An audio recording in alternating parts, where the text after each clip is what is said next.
boa noite. Vou começar rezando, né? Em nome do Pai, do Filho e do Espírito Santo. Amém. Vamos invocar o nosso anjo da guarda.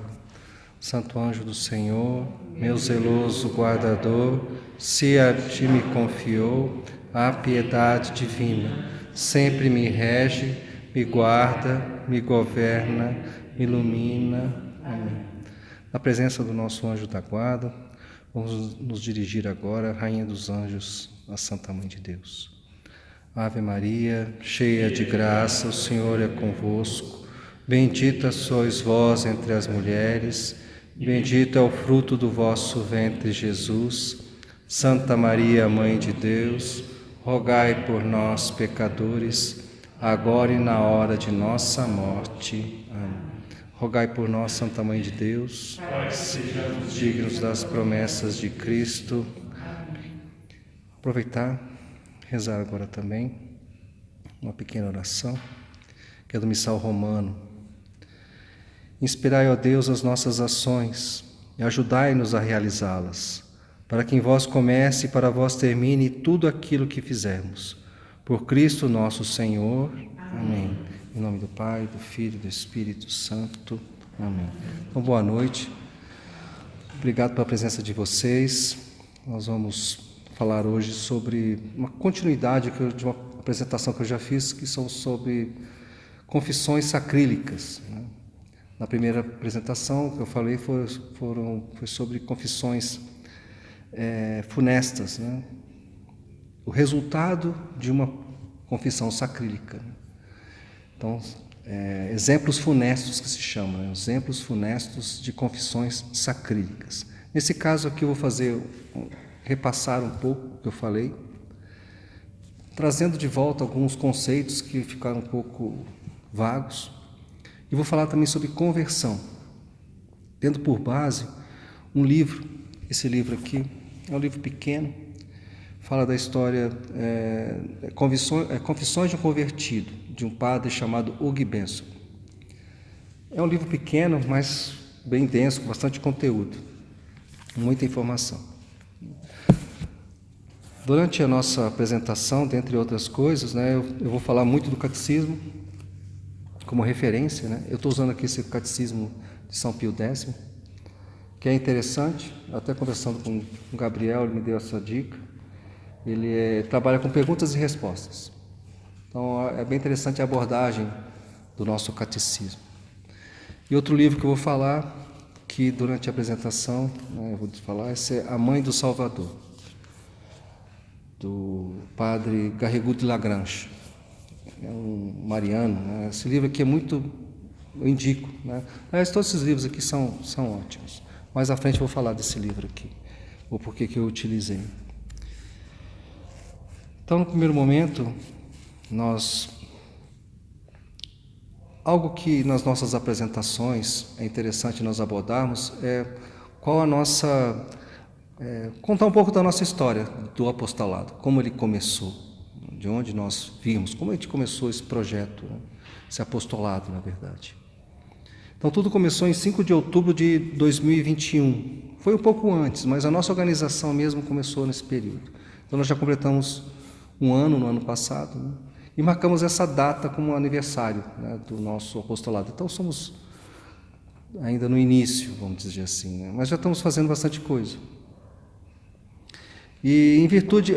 São Carlos Borromeu é o nosso padroeiro, mas... só que São Carlos Borromeu é dia 4 de novembro, né? E nós, como nosso dia é dia 5 de outubro, que foi quando nós marcamos o nosso aniversário, nós também passamos a ter copadroeiros, né, além de São Carlos Borromeu, porque dia 5 de outubro tem 2 santos importantes, né? São Benedito e Santa Faustina Kowalska. Então, nós temos esses 3 santos que nos ajudam no nosso apostolado. Muito bem. É importante nós frisarmos que nós somos católicos, né? Somos fiéis católicos, fiéis à Santa Igreja, fiéis à Santa Doutrina, ao Magistério. E amamos e reconhecemos a autoridade do Santo Padre, o Papa Francisco. Nosso apostolado ele tem uma missão. Nós colocamos como 3 missões, né? A primeira é a vida de oração, vida intelectual, e essa vida intelectual ela gera como resultado, né, as nossas apresentações, que se tornam catequese, que nós colocamos na internet. Então, trabalhamos dessas 3 formas. Como que nós vivemos a vida de oração? Cada um de nós, né, já tem sua vida de oração normal, mas nós temos um dia em que nós nos reunimos para rezar, que é todo sábado, às 8h15, na Catedral, né, na Catedral de São Carlos. Nós usamos ali o método de São Luís Maria Grignon de Montfort. Eu digo assim que é um privilégio poder, de manhã cedo, estar ali na Catedral, né, porque nós rezamos diante do Santíssimo. E como tem aqueles vitrais, dependendo do horário, de como o sol bate, reflete tudo em Cristo, né? É algo impressionante. E eu falo, né? Eu sou testemunha de que não rezava o rosário. Aliás, quando eu falava rosário, eu falava, não, muito demorado. Hoje nós vamos lá, rezamos, quando te vê já acabou, né? E quantas graças nós alcançamos através do Santo Rosário. Então, nós incentivamos tanto o rosário. E a vida intelectual começou, nós demos o nome de Noites Vaticanas. Por que chama Noites Vaticanas? São Carlos Borromeu era uma pessoa muito ocupada. E ele teve essa ideia de usar, deu esse nome, né? Noites Vaticanas. Qual era o intuito dele? Ele não tinha tempo de ler todos os livros, né? Se eu colocar aqui 3 livros, ele tivesse que ler os 3, ele não dava conta, né? Tinha muitas atribuições São Carlos Borromeu. Então, diante desse cenário, o que foi que ele fez? Ele teve a ideia de reunir um grupo de amigos e toda noite, né, no dia da semana, eles se reuniam e dividiam as leituras. Então, era como se fosse uma resenha que eles traziam, né, que nós fazemos isso. Nós lemos um livro e partilhamos esse livro. Então, assim, eu consigo, vamos dizer assim, ler vários livros ao mesmo tempo. Então, São Carlos Borromeu teve essa ideia e nós adotamos, e por isso que as nossas as apresentações têm esse nome, né? Noites Vaticanas, tem isso, né? Tem essa...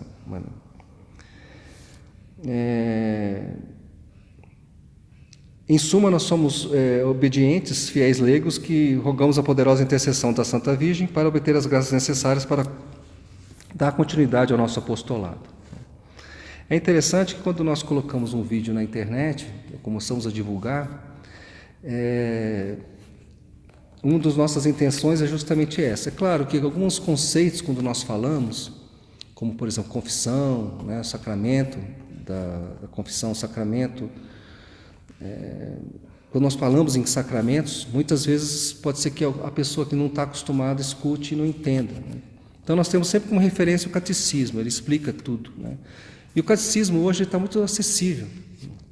Você acha na internet, em PDF, tranquilamente, não tem dificuldade. Então, no cânon 74, o que diz o Catecismo da Igreja Católica? Deus quer que todos os homens se salvem e cheguem ao conhecimento da verdade. Isso está em 1 Timóteo. Quer dizer, de Jesus Cristo. Por isso é preciso que Cristo seja anunciado a todos os povos e a todos os homens, e que, assim, a revelação chegue aos confins do mundo. Esse é o nosso objetivo, né, com o nosso apostolado, que isso chegue a todas as pessoas. O Papa Francisco teve uma exortação apostólica chamada A Alegria do Evangelho. E ele diz isso aqui, né? Dentre outras coisas que ele escreveu, uma que eu achei bem interessante, né? Ele coloca aqui a samaritana, logo que terminou o seu diálogo com Jesus, tornou-se missionária.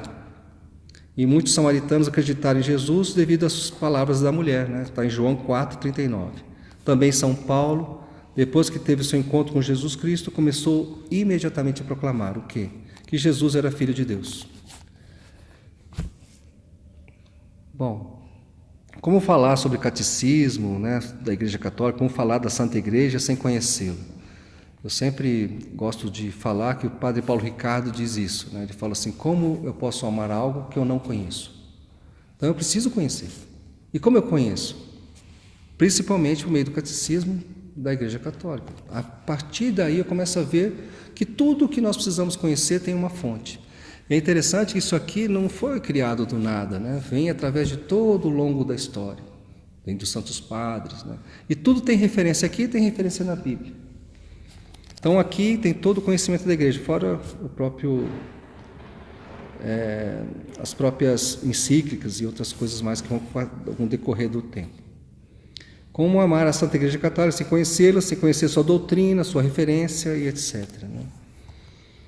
Então, a título de exemplo, existem, se a gente for parar para pensar, existe a doutrina militar, existe a doutrina jurídica, etc. Então, uma das melhores maneiras de conhecer com profundidade a verdadeira doutrina da nossa igreja é estudando o catecismo, que eu acabei de falar agora. São João Paulo II, né, ele fala o seguinte: o catecismo da Igreja Católica é um maravilhoso instrumento para o anúncio da palavra de Deus. Nele é apresentado com singular precisão a genuína doutrina católica, sem jamais deixar de conduzir aqueles que o experimenta para o centro vital de toda a catequese, a saber, que é o próprio Cristo. Enfatizando novamente essa importância de conhecer a nossa igreja, conhecer o catecismo, que por isso que eu conheço o próprio Cristo, conhecendo a sua própria igreja. Por que eu estou falando tudo isso? Como eu posso, né, falar de pecado se eu não vou olhar na doutrina o que é pecado? Porque eu posso falar sobre um sacramento, que é o sacramento da penitência, se esse sacramento está aqui também, como na Bíblia, tem fundamento. Então, por isso que eu estou fazendo todo esse caminho. Começo pela nossa base, pela nossa doutrina. O que nos orienta para isso? Bom, todos os homens são chamados a fazer parte do povo de Deus. Por isso, permanecendo uno e único, este povo está destinado a estender-se a todo o mundo e a todos os séculos, para cumprir o desígnio da vontade de Deus, que no princípio criou a natureza humana na unidade e decidiu, enfim, reunir na unidade dos seus filhos. Então, existe um caráter de universalidade, né? Universalidade que adorna o povo de Deus.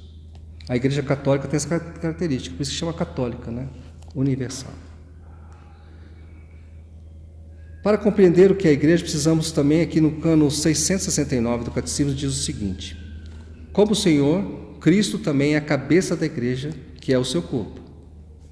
Então, Cristo é a cabeça e a igreja é o corpo de Deus. Elevado ao céu e glorificado, tendo assim cumprido plenamente a sua missão, continua na terra por meio da igreja. A redenção é a fonte da autoridade de Cristo.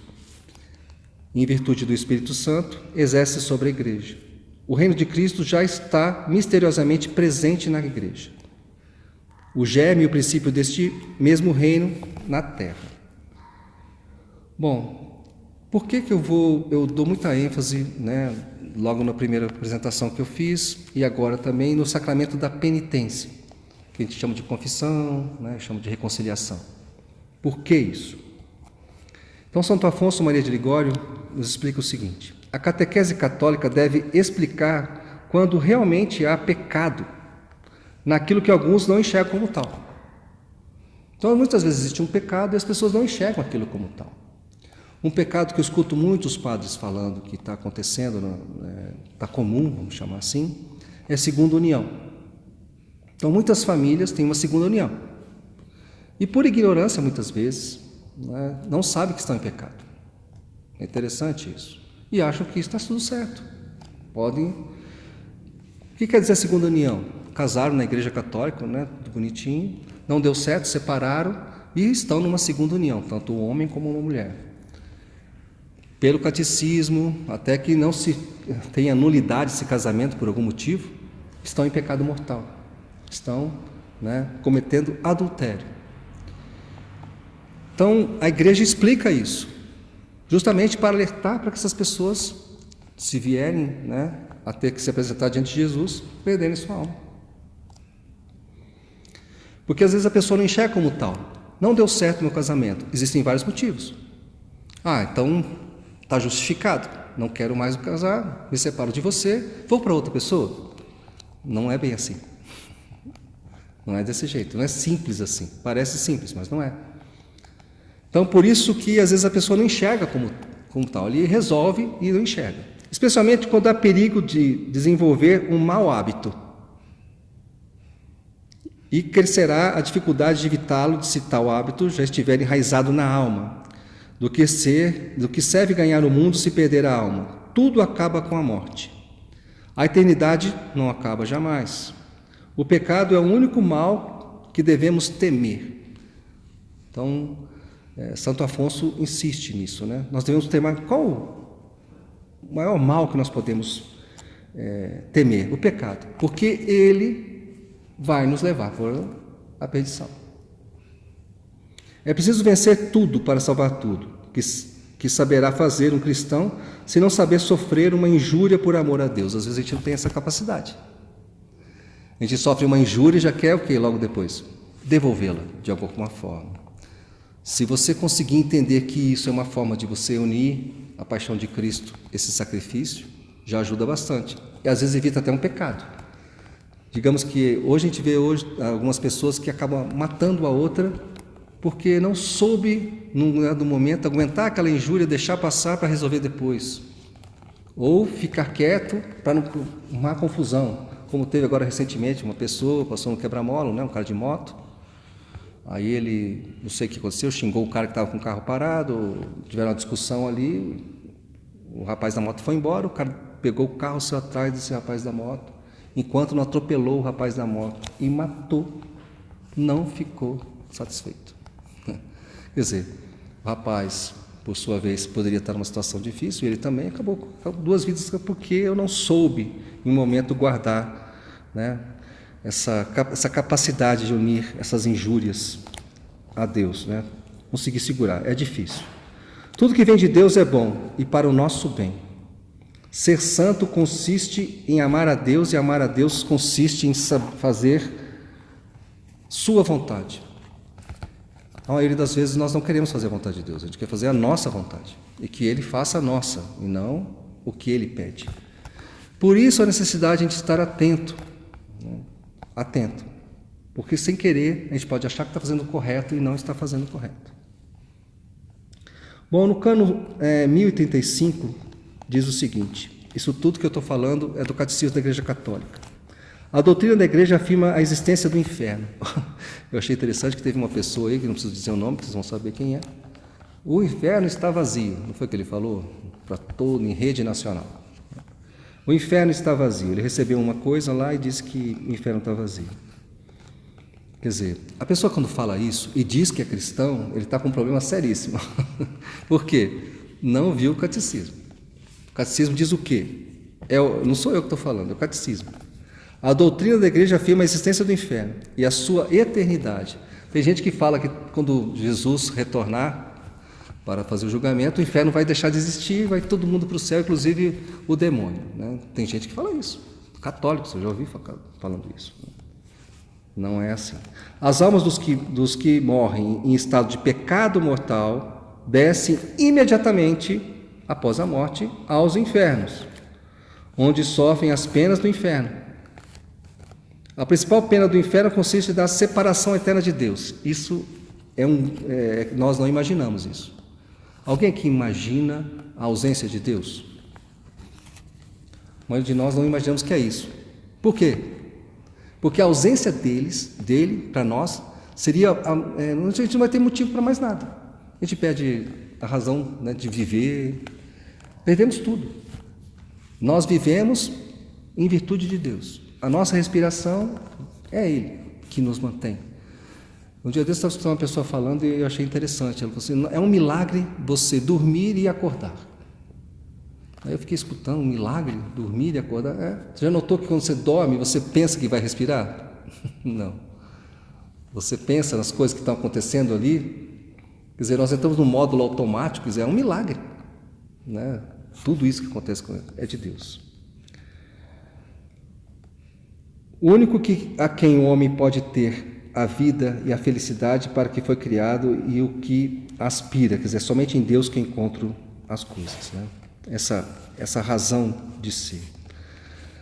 Bom, na minha apresentação eu observei alguns detalhes que, quando eu a fiz, ficou que precisam ser, vamos dizer assim, recordados. Primeiro que é o seguinte, quem não assistiu a essa apresentação, está disponível na internet.